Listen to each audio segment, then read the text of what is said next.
Et bonjour à tous. Aujourd'hui, on se retrouve pour une nouvelle vidéo qui va sûrement se baser sur une longue série, je pense. Ça sera sur une vidéo basée sur quelques cartes de ma collection, sur, euh, je pense, ouais, une vidéo de cette série par semaine, de cette nouvelle série par semaine. Prendre quelques cartes de ma collection et ensuite vous les présenter et vous dire s'il y a une petite histoire derrière la carte ou ce genre de choses. Je trouve que ça peut être assez sympa. Et voilà quoi. Donc certaines cartes forcément ne sont pas near mint ou en parfait état. Donc voilà, certaines sont dans un état vraiment cool, certaines d'autres non, certaines pas du tout. Donc, je collectionne un peu de tout. Donc voilà quoi. Donc forcément, première vidéo sur cette nouvelle série. On va commencer sur cette carte. Oui, elle n'est pas en parfait état. Alors pour l'histoire, cette carte, c'est la première carte qui a fait que j'ai commencé enfin repris la collection. C'est une carte que j'avais achetée il y a 3 ans sur Vinted.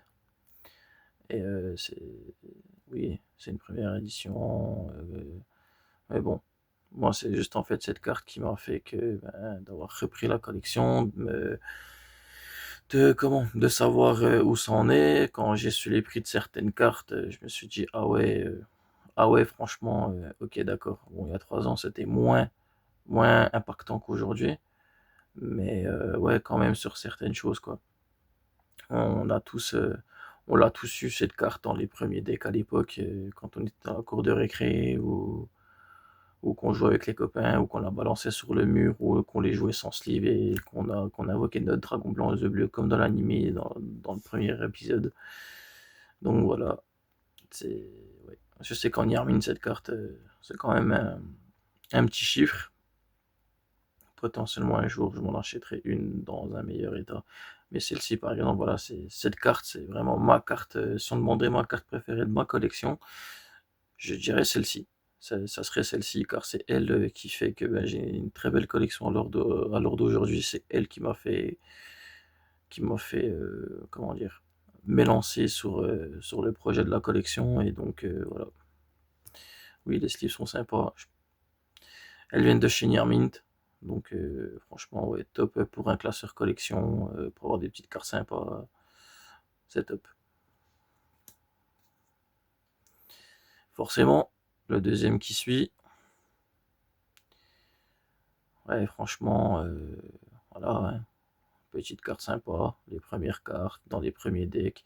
Et pour la petite histoire, forcément, vous savez, n'empêche, il faut se dire qu'à l'époque, avant le gros format compétitif qu'on connaît aujourd'hui, dans les années 2002, je crois que c'est sorti en 2002, les premiers decks Yugi et Kaiba avec le print, enfin je veux dire avec le logo Old School Konami, tout ça. Et ben, si je dis pas de bêtises, le format Yugi et Kaiba a été le premier format compétitif de l'histoire de Yu-Gi-Oh! Si je ne dis pas de bêtises. Et donc voilà, il fallait que les personnes s'achètent 3 fois le deck et ensuite modifier leur deck. Donc franchement, ça doit être une sacrée époque de jouer dans ce compétitif-là. Donc ouais, jouer avec ça à l'époque, ça devait être quand même un truc de malade. Ça devait être franchement dingue. Dire que maintenant qu'à l'heure d'aujourd'hui, ça on n'en voit plus dans les decks. La plupart des cartes rétro n'existe plus dans le format compétitif, à part pour certaines cartes, comme Changement de cœur par exemple, qui est beaucoup dans les sides ou dans les main decks qu'on peut aller chercher avec la carte poussée des triples tactiques. Pardon.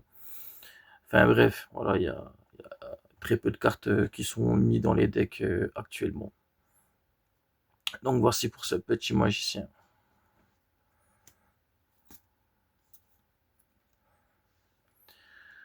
Le Red Ice. Franchement, celui-là, il est pas si dégueulasse que ça. On va le sortir pour voir, parce que bon, les autres, je sais qu'elles étaient dans un état pas oufissime. Celle-ci, juste pour voir.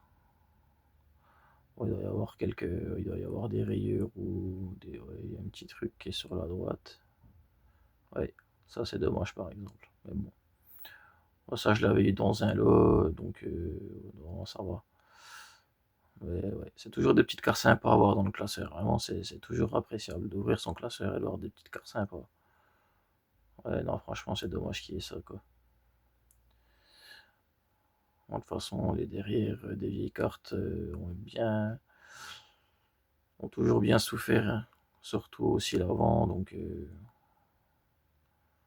ouais, pour certaines ça pique.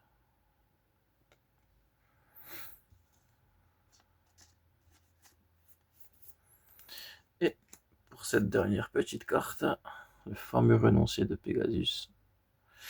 Voilà. C'est les premières cartes des premiers decks sortis que je vous ai montré. Voilà, franchement, ceux qui ne connaissent pas, voilà quoi. Et donc, voici. Voilà, bien été abîmé, hein. Franchement, je pense que des 4, ça doit être le dragon noir qui doit être dans le meilleur état. C'est toujours des cartes sympas à avoir en classeur, c'est pas des cartes qui vaut excessivement cher. Celui-ci en première édition, il vaut pas vraiment si cher que ça. Celui-ci, je sais pas, j'ai pas envie de dire de bêtises. Celui-ci, à peine plus. Et forcément, ben, lui, c'est l'un des plus chers. Donc, oui, effectivement, voilà. Donc, voici celle-ci. Je vais prendre 3-4 cartes de ma collection durant les prochaines vidéos et vous les présenter comme ça au fur et à mesure. Et c'est une petite histoire derrière. J'hésiterai pas ben, à vous raconter cette petite histoire. Si vous avez bien aimé cette petite vidéo, n'hésitez pas à le dire en commentaire ou si vous avez d'autres suggestions, je suis preneur, il n'y a aucun souci. N'hésitez pas à un petit like, n'hésitez pas à vous abonner si ce n'est pas fait. Et voilà, on se dit à la prochaine vidéo réception. Une prochaine vidéo réception, je n'ai pas encore reçu. Ou sinon, une autre vidéo où je vous présente des cartes de collection, ou bien où on parle de rétro ou autre chose. Donc voilà. À plus.